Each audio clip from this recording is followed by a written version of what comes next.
A graça e a paz do nosso Senhor e Salvador Jesus Cristo, meus queridos e amados irmãos, tudo bem com vocês? Graças a Deus, comigo também está tudo bem.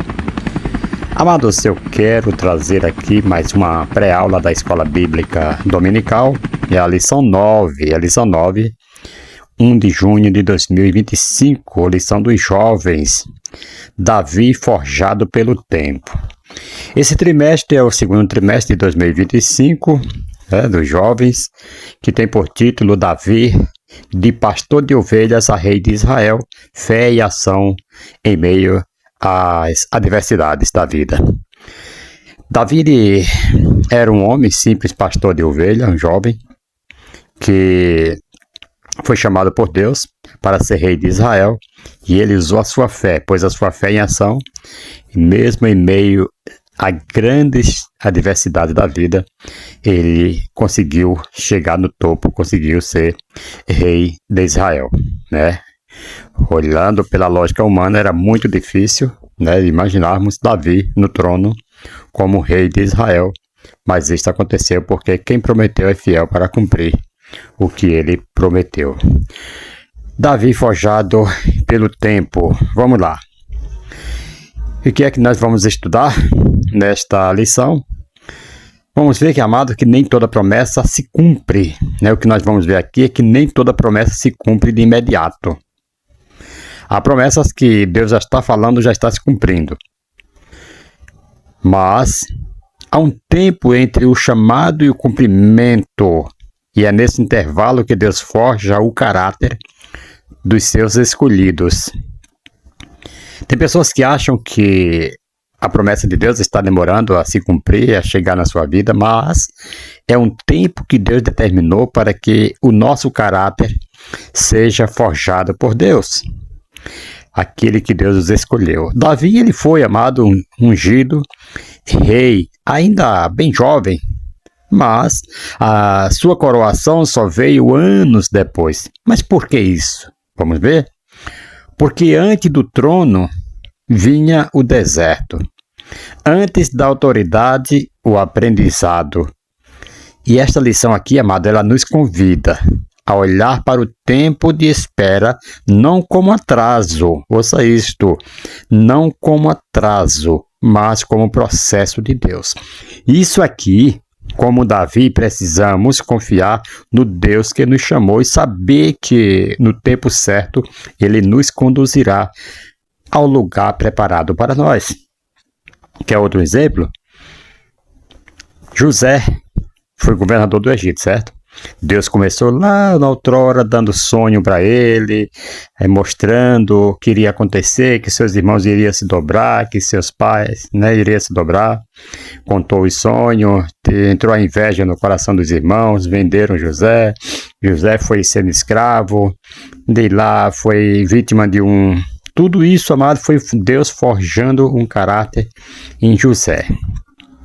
Foi vítima de uma calúnia, de uma difamação, foi parar na cadeia, porém Deus estava forjando José. E dali, talvez muito pensasse assim, poxa vida, aquele rapaz lá, o copeiro do rei, nem lembrou de José quando esteve lá no momento oportuno. Ele não lembrou de José para falar, para interceder por José. Irmãos, o rei tinha perdido o padeiro. O rei tinha mandado matar o padeiro.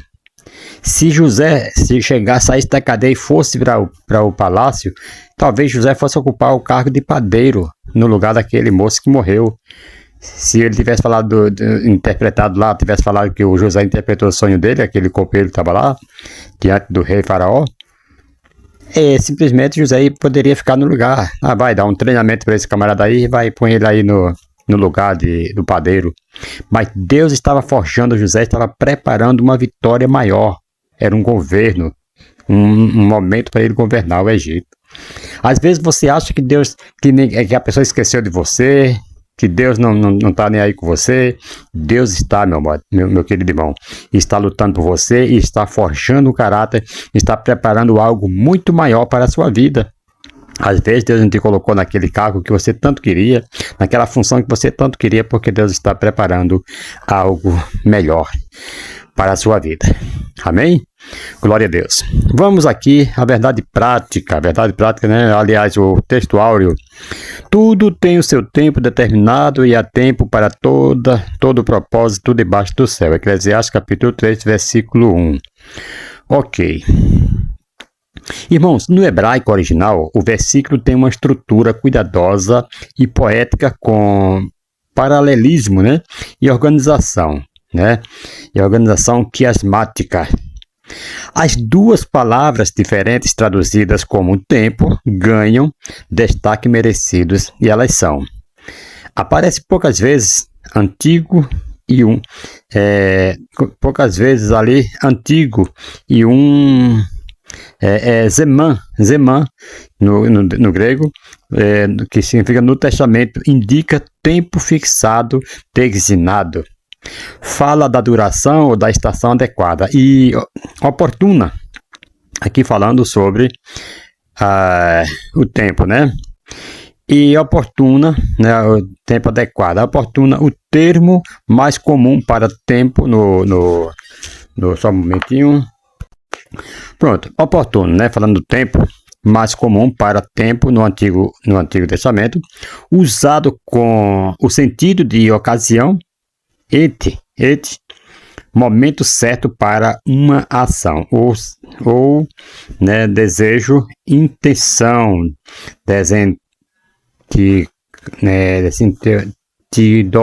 carrega, né, propósito, como traduzida, né?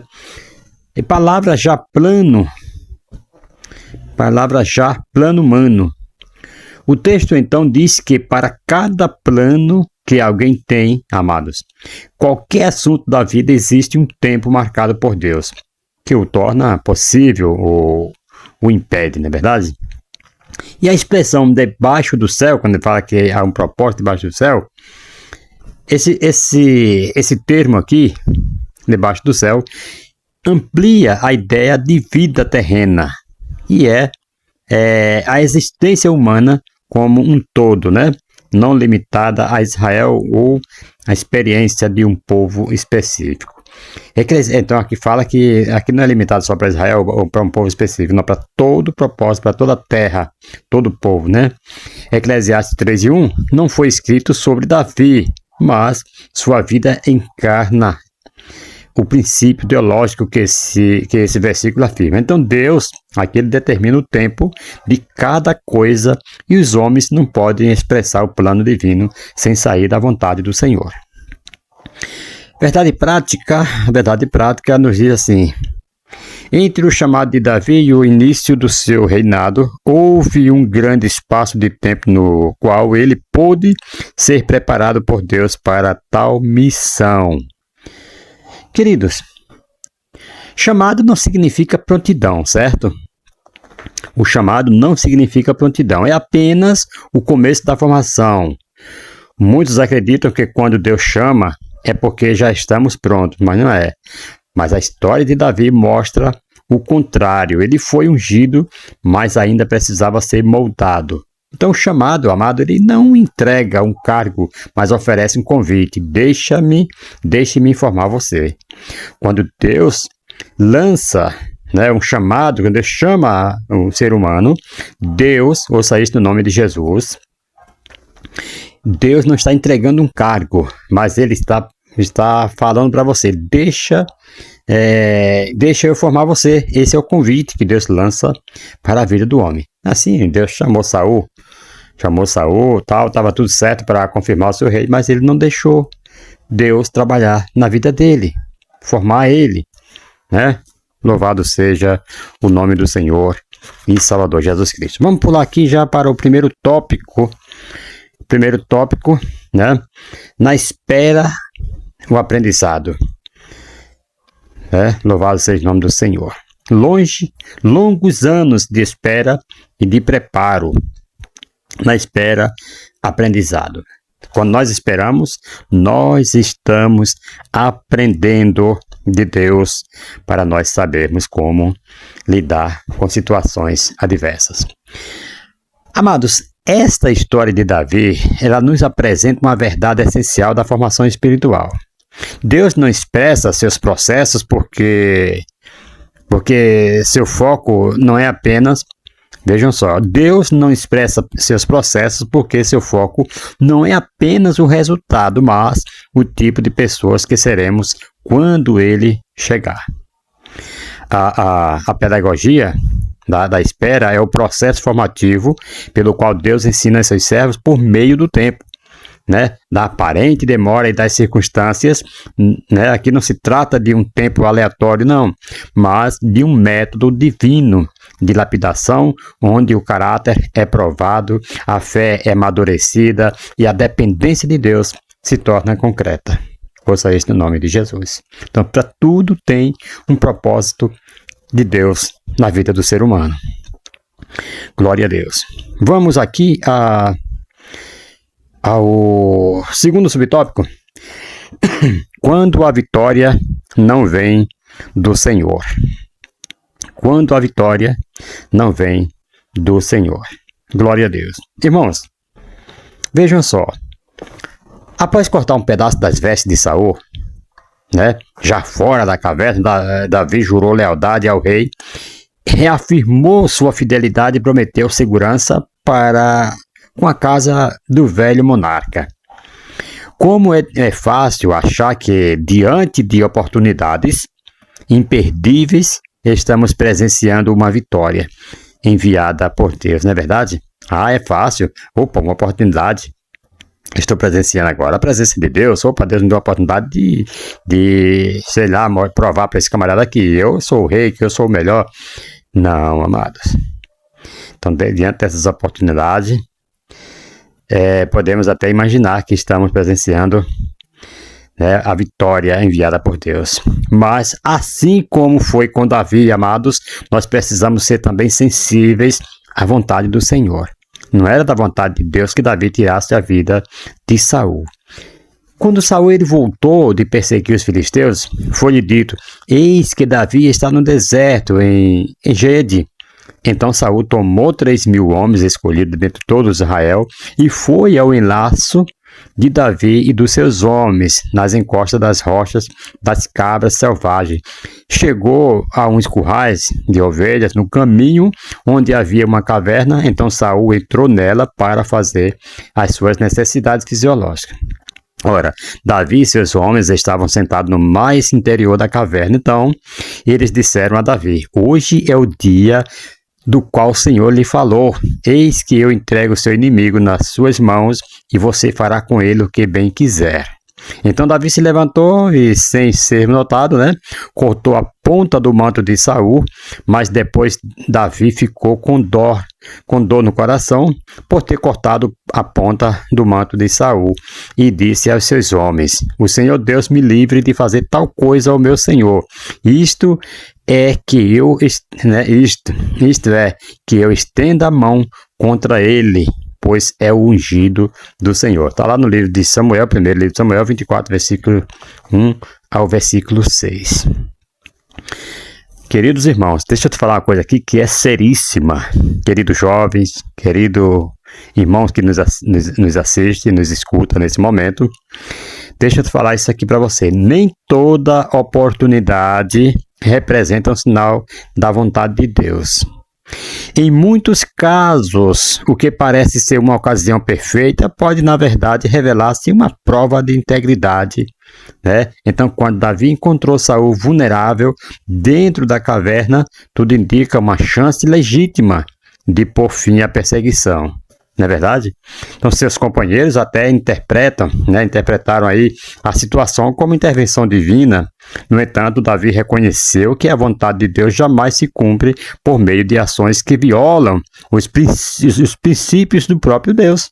Foi isso que Davi reconheceu. Não, isso aqui vai violar os princípios de Deus. Se eu fizer isto, vai violar, porque só Deus quem pode dar a vida, de ter a vida é Deus, não sou eu.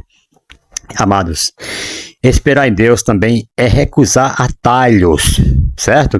Espere em Deus, não queira fazer nada com as suas próprias vontades, com as suas próprias mãos, que isso aí você vai estar, criando atalhos se você fizer isso. Então, esperar em Deus é recusar atalhos. Mesmo quando eles parecem justos aos olhos humanos, né? Porque Davi poderia tirar a vida dele e alegar que foi uma legítima defesa, certo? E ele estava perseguindo Davi, né? Mas esperar em Deus, amado, é melhor. Mesmo quando eles parecem justos aos olhos de Deus, aos olhos humanos. Fé madura, querido, sabe que obediência tem freio e renúncia. Quem anda com Deus não força o tempo, nem manipula os meios. Naquele dia, Davi poupou Saul e, ao fazer isso, ele preservou não apenas a vida do rei, mas a pureza do seu próprio coração diante do Senhor. Davi não estava poupando somente a vida do Saul ali, ele estava poupando o próprio coração de Davi diante de Deus, né? Coisa que Saul não faria, não fez com Davi, Davi fez com ele. Isto é, se nós queremos que alguém faça algo por nós, nós temos que fazer por ele primeiro. Ouça isto no nome de Jesus. Vamos ao terceiro subtópico. 2 mortes, 2 prantos. Glória a Deus. Amados, 2 mortes e 2 prantos. O Monte Gilboa, amados, ele foi o cenário de ruínas, mas também de revelação. Ali caiu Saul, o rei desobediente, e com ele seus filhos. Entre eles estava também Jonatas. Jonatas era bonzinho, porém também caiu ali, né? O amigo leal de Davi. Jonatas foi um amigo, olha, mais que um irmão. A forma como Davi responde a essa tragédia, querido, não obedece à lógica humana ou à conveniência, né, política. Era o momento em que qualquer outro homem poderia reivindicar o trono com naturalidade ou mesmo comemorar o fim de um perseguidor. Mas Davi, moldado por outro padrão, escolhe honrar. Ele não festejou o fim, mas compôs um cântico, não impôs silêncio aos que choravam, mas exigiu silêncio aos que poderiam zombar. Honra para Davi não era condescendência, né? Condescendência era fidelidade, integridade, e nesse contexto, né? Nesse contexto significava guardar o coração do veneno da vingança e da autopromoção. Então o trono, ele poderia esperar, o caráter não. E por isso, diante do cadáver de um rei falido, Davi permaneceu, né, inteiro. Ouça isso no nome de Jesus. Então, para o jovem cristão, para você, meu jovem cristão que está ouvindo, isso significa aprender a diferenciar vitória de vaidade e reconhecer que o verdadeiro sucesso é manter a consciência limpa diante de Deus. Não apenas ocupar posições. Tem pessoas que estão só preocupadas em ocupar posição e não estão nem se preocupando com a vida de terceiros, né? Segundo tópico, uma trajetória admirável. Glória a Deus. Uma trajetória admirável. O tempo de Deus. O tempo de Deus. Uma trajetória admirável. Vamos lá. Glorificado e exaltado é o nome do Senhor e Salvador, Jesus Cristo. Glória a Deus. Nós temos aqui 3 pontos que merecem muito destaque. Primeiro, paciência é a disposição de submeter o tempo da vida ao tempo de Deus. A paciência de Davi, amado, aqui revela um coração que sabia que o trono não valeria o preço da precipitação. E segundo ponto que eu quero aqui destacar com você, que é aprender na lógica de Deus, não é apenas compreender verdades, mas ser exposto a realidades que revelam quem somos diante de Deus. Deus não forma pessoas apenas por instrução, mas por exposição à espera.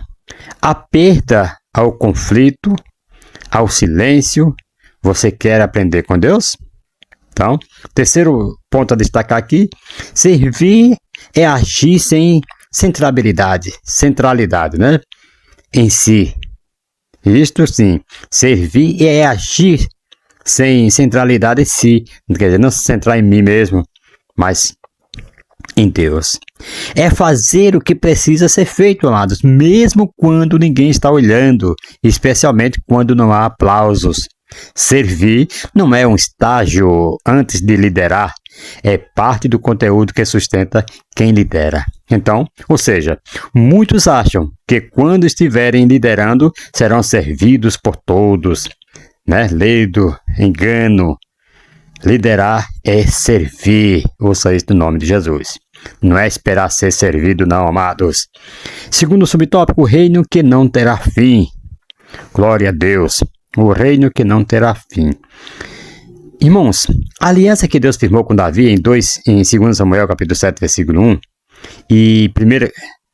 deixa eu ver aqui. É lá em 1 Samuel, capítulo 7, e primeiro livro de Crônica, capítulo 17 também, representa um marco decisivo no plano redentor, revelado progressivamente desde o Éden. Diferente de um projeto nacionalista, essa promessa apontava para um reino eterno, né, encarnado finalmente na pessoa de Jesus Cristo. Então, o filho de Davi, né, que era Jesus Cristo, foi considerado assim, como está lá em Lucas capítulo 1, versículo 32 e o 33 por ali, em quem todas as promessas de Deus se cumprem, né? Como diz Paulo lá em 2 Coríntios 1, versículo 20. Então, a promessa feita a Davi não é um resíduo do Antigo Testamento, mas o fio que conecta a história bíblica ao seu clímax em Cristo, que é o trono de Davi aqui também, amado, permanece, né? Não em herdeiro político, mas em um rei eterno, ressuscitado e entronizado. Então, Jesus reinará, e nós, como povo do reino, vivemos com os olhos no Rei e os pés firmes no presente, anunciando que o governo justo de Deus já começou e não terá fim. Temos pontos aqui a considerar. Primeiro, esperança firme. É por isso que devemos esperar por esse rei que não terá fim. Esperança firme. A promessa do reino eterno, amado, garante que o mal não terá a palavra final. Mesmo que a história pareça instável, Deus está conduzindo tudo ao desfecho que prometeu. Outro ponto a considerar aqui, vida coerente com o reino. Irmãos, viver à luz do reino é andar em submissão ao senhorio de Cristo agora. A ética do reino futuro deve moldar nossas decisões, nossos relacionamentos e nossas prioridades no presente. Ok? Glória a Deus. Que nós possamos gravar bem isso na nossa mente. Ouça isso no nome de Jesus. Terceiro subtópico, um nome a ser lembrado. Glória a Deus. Um nome a ser lembrado. Amados, Davi é, sem dúvida, uma das figuras mais destacadas das Escrituras. Você concorda? A sua trajetória inspira gerações por sua coragem, sensibilidade espiritual, liderança e profundo temor a Deus. No entanto, queridos, por mais notável que tenha sido sua história, o foco último da narrativa bíblica não é exaltar Davi, mas sim glorificar a Deus, o Deus que o sustentou, corrigiu, perdoou e cumpriu suas promessas através dele. A fidelidade de Davi, sua coragem diante de Golias, seus salmos e seu governo justo, né? Não são monumentos ao mérito humano, mas evidências da graça soberana de Deus, atuando em um coração disponível. Davi sabia disso, por isso, mesmo em seus salmos de vitória, ele sempre devolvia ao Senhor a glória, conforme nós podemos ver Salmo 18, versículo 1 ao 3, Salmo 144, versículo 1 e 2, por aí. Então a gente vê que mesmo diante de todas as vitórias que Davi conquistou, Davi teve ali, ele sempre tudo voltava para Deus, a honra e a glória. Tem pessoas, amados, que infelizmente começam de uma maneira, terminam de outra. Quando começa a ter sucesso, começa a obter vitória, aí começa agora a fazer estatueta dele mesmo, começa a querer ser adorado, começa a querer... Isso, amados, isso é ridículo. Ouça isso no nome de Jesus. Toda honra e toda glória deve ser dada ao Senhor, o nosso Deus. Glória a Deus. Como nos ensina o salmista, não a nós, Senhor, não a nós, mas ao teu nome, da glória, né? Salmo 115, versículo 1. Essa consciência molda uma cosmovisão cristã autêntica. Toda conquista legítima, toda realização digna e todo reconhecimento recebido são, em última instância, a expressão da bondade de Deus. É por isso, ao sermos lembrados, citados ou celebrados em nossos projetos, ministérios, estudo ou realizações pessoais, devemos manter um senso claro de proporção. O que há de mais valioso em nós é aquilo que Deus faz por meio de nós. A glória pertence a Ele sempre. Vocês já perceberam que sempre quando a pessoa prega bonito, às vezes que quer se gabar, lá na frente tem uma queda, lá na frente tem um laço esperando, e se ele não vigiar, ele cai? É uma Dalila, é uma coisa e outra que vai no caminho dele. A pessoa chega para fulano, você é o máximo, você pega melhor do que fulano, você é melhor do que esse cara. E a pessoa se incha, sabe aquelas pessoas que ao invés de atribuir a Deus a honra, a glória, não, ele se incha e acaba caindo em adultério, caindo em várias armadilhas de Satanás, porque não vigia, porque eles querem a glória para si, eles querem, é isso mesmo. Ouça isso no nome de Jesus. Isso é ridículo. O homem não deve tomar a glória para ele, porque toda vitória vem do Senhor. Viu que a Bíblia diz que o homem, pode estar preparado para a vitória, mas para a batalha, mas a vitória vem do Senhor. O cavalo está pronto para a batalha, mas a vitória é do Senhor. Terceiro tópico, na caminhada, tempo de aprendizado. Glória a Deus. Na caminhada, tempo de aprendizado. Irmãos, muitas vezes ouvimos a frase Kairos. Kairos é o tempo de Deus e Cronos é o tempo do homem.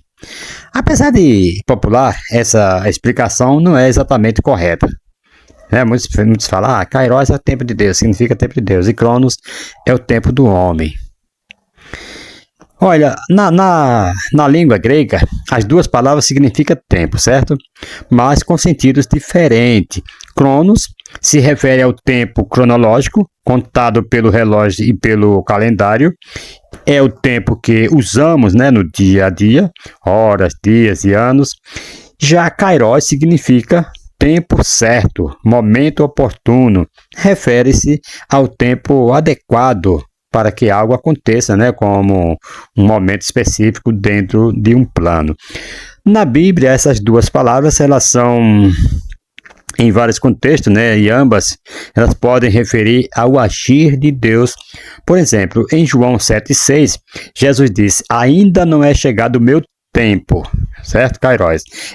E usa a palavra Kairos para se referir tanto ao seu tempo quanto ao tempo dos homens. Portanto, a Bíblia, ouça isso, a Bíblia não usa essas palavras como se uma fosse tempo divino e a outra tempo humano. Não.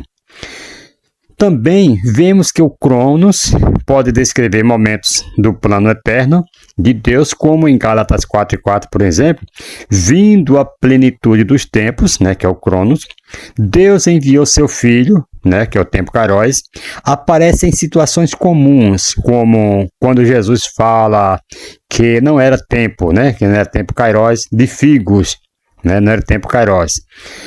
Lá em Marcos 11, versículo 13, se não faz memória. Então, ou quando alguém crê por um tempo, que é o tempo Kairos, Lucas 8, versículo 13. Então, por fim, em Atos 1 e 7, Jesus ensina que tanto os tempos Cronos quanto as épocas Kairos foram determinados por Deus, mostrando que Ele governa sobre todos os tempos e não apenas sobre um tipo, certo?